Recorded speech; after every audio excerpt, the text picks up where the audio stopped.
okay, let's work outside kasi nawalan ng internet sa old apartment ko. Well, nakikituloy lang naman ako right now. And wala akong karapatan para magreklamo. So, let's go outside and work.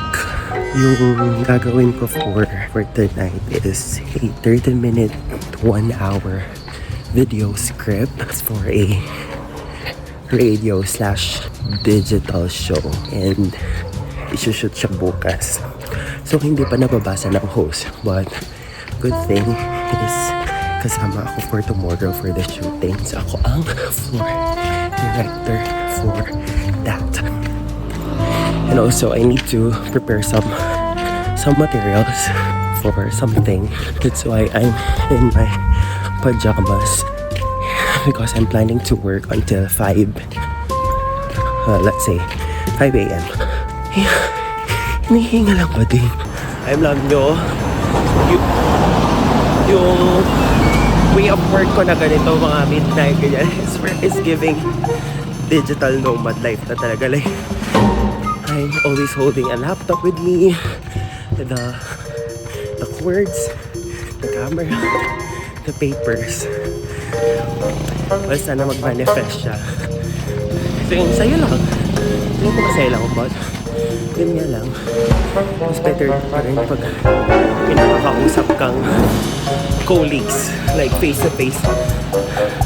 Kasi nako-communicate mo yung feelings mo and nafe-feel na yung how to deliver the words.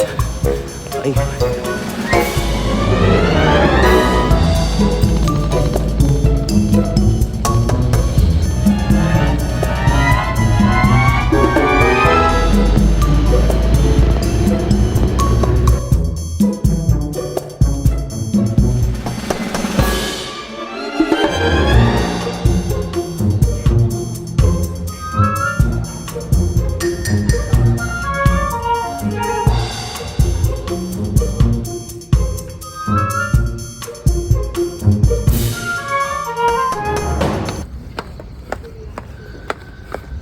What a night.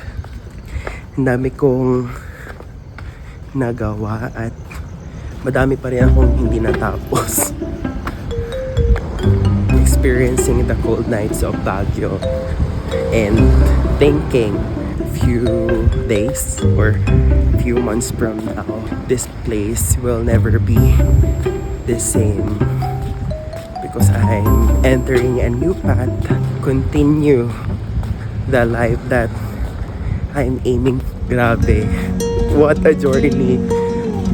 Kung isipin lang na parang I am excited yet I'm scared of moving in here kasi wala naman talaga akong kakilala and hindi ako sanay sa city life and walang family member that I grew up with na parang ituturo sa iyo kung paano or sasanayan ka pumunta ng city, ganyan. Kasi in my life in the province before, since elementary, parang nabibilang lang sa kamay yung pagpunta ko sa city. Ayun, eventually punta na sa Baguio and oh gosh, nakakatakot nung una, pero this place is where I've become me, yung true self ko. Ito ngayon sinasabi nila, mas magiging komportable ka sa sarili mo kung makakapunta ka sa lugar kung saan walang nakakakilala sa'yo.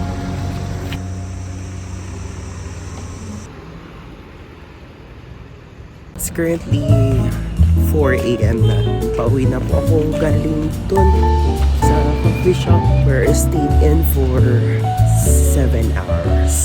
And yun sinasabi ko na una natatakot ako tapos wala akong masyadong kakilala, like just my batchmates from high school, and then hinayaan ko lang maging open in meeting people along the way.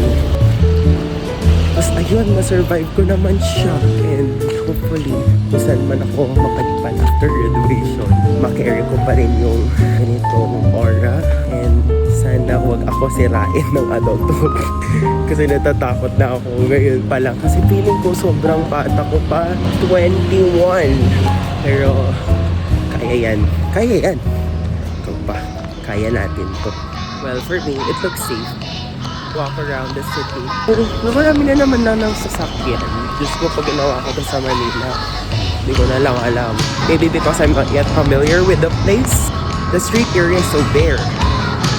See? Hindi pala siya nag-burger. Naiihin na talaga, guys.